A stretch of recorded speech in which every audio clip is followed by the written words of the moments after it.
Very few stories in the world can shake our sense of reality so deeply as the story of Shanti Devi.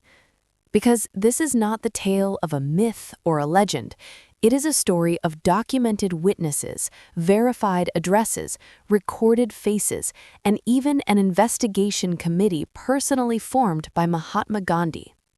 In 1930s India, a little girl only 4 years old began describing a city she had never visited, a house she had never seen, and a man she had never met, as if they were her own home, her own life, and her own husband. And those descriptions turned out to be true. Today, we're diving into this extraordinary case together. We will question whether consciousness can transcend boundaries, whether time may be layered rather than linear, and how deep the thing we call self might really be. And in this journey, we're doing something special. Using advanced artificial intelligence techniques, we have transformed old historical engravings and paintings into vivid, lifelike scenes. So you won't just hear history, you'll witness it as closely as possible. Are you ready? Then let's begin. Delhi, 1926. India is still struggling to breathe under British colonial rule. But our story begins earlier, in the sacred city of Mathura. Mathura, ancient, spiritual, resting beside the Yamuna River, a place believed to be the birthplace of Krishna.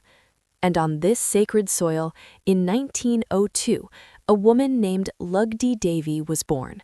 Her life appeared ordinary, but carried quiet depth. She married a young cloth merchant named Kedarnath Chaube. Their home stood on a narrow stone street in Mathura. Yellow painted walls, wooden doors, a small courtyard with a pool at its center. Lugdi loved that house.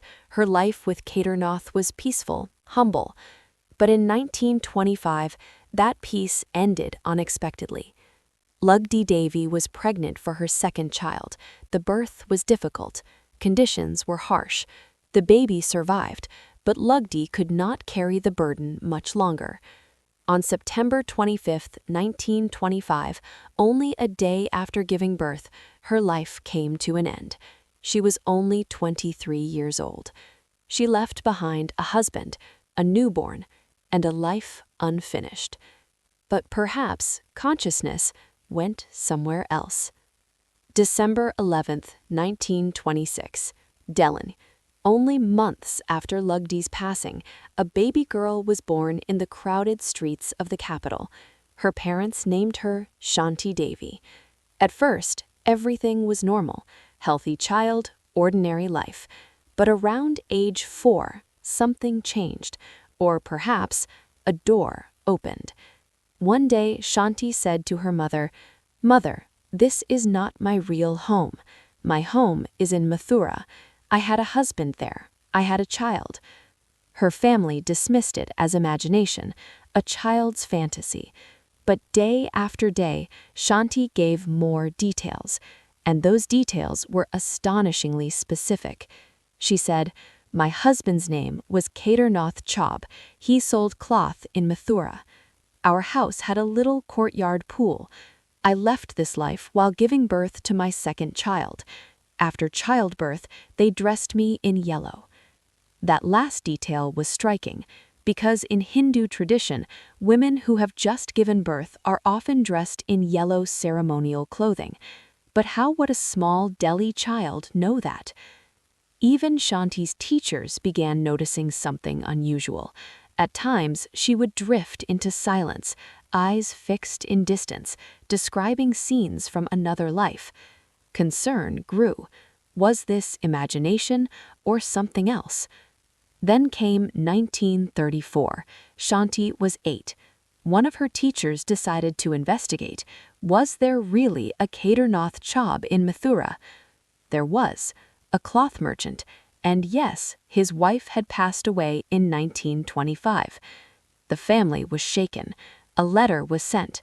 Kedarnath received it, and reportedly his hands trembled reading it, because the child's memories were correct. He devised a test. He sent his nephew to Delhi, but introduced himself as if he were Kedarnath himself. Shanti looked at him calmly and said, "You are not my husband.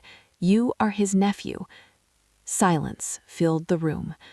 Weeks later, Kedarnath himself arrived, and Shanti ran toward him, eyes full of tears, as if unfinished sentences from another lifetime were finally continuing. She described their old home, its windows, its courtyard, the pool. Then she said something no one expected. "I hid money in the house, wrapped in red cloth. Is it still there?" Kedarnath turned pale. There had indeed been hidden money, but after Lugdi passed, he had removed it. How could she know? Now, this was no longer a private family mystery. It reached the attention of Mahatma Gandhi. Gandhi was cautious with extraordinary claims, but the details of Shanti's case stopped him. He personally met the girl, spoke with her at length, and reportedly said, "There is something unusual in this child. This must be taken seriously." He formed a 15-member investigation committee, journalists, scholars, religious thinkers. Their mission: take Shanti to Mathura and test everything. November 1935. Shanti was 9. As the train approached Mathura, she became visibly emotional, not fearful, more like someone returning somewhere familiar. At the station, she recognized Lugdi's relatives, people she had never met. She identified them correctly. Then came the city. She insisted she could guide everyone, and she did. Through narrow lanes, turns, bridges, street by street, she led them to the old house. At the doorway, she paused. The wall colors changed, and the door has moved. Owners confirmed renovations. Inside, she identified rooms: kitchen, storage, bedroom, perfectly. Then she walked into the courtyard, sat by the small pool, quiet, almost remembering. "I used to sit here." Then she pointed to a corner. The money was buried there. The committee stood stunned. One investigator later wrote, "That day I witnessed something I would never forget, where science seems to end and mystery begins." And so Shanti Devi became one of the most documented reincarnation cases of the 20th century. Later, psychiatrist Dr. Ian Stevenson of the University of Virginia, who studied thousands of children claiming past life memories, would cite her case among the most compelling. Skeptics proposed cryptomnesia, hidden memory, subconscious absorption, but many details in Shanti's case resisted ordinary explanation. So what does science say? There is no definitive answer. Some see coincidence, some psychology. Others believe such cases hint at something deeper: consciousness, memory beyond the brain, perhaps something not yet understood. After Mathura, Shanti turned inward. As she aged, some memories softened, but the experience shaped her forever. She never married, never did. Though she stayed in touch with Kedarnath, she saw him not as a husband, but as a part of a distant past. She devoted herself to spiritual life, meditation, reflection, inner search. And in 1987, at age 61, Shanti Devi's life came to an end, leaving one profound question behind: can one consciousness truly live through two lives? Because this story is not only about reincarnation, it is about identity, about what I really means. If Shanti was right, then perhaps consciousness does not simply vanish. Perhaps it moves, transforms, continues. How? Why? By what law? We still do not know, but perhaps mystery itself is part of the answer.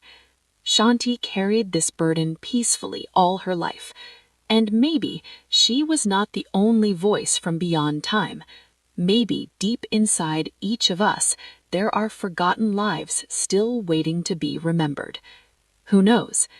In the next video, another consciousness may be waiting. Until then, If you enjoyed this journey, don't forget to subscribe and leave a like. And until our next case, see you in the past.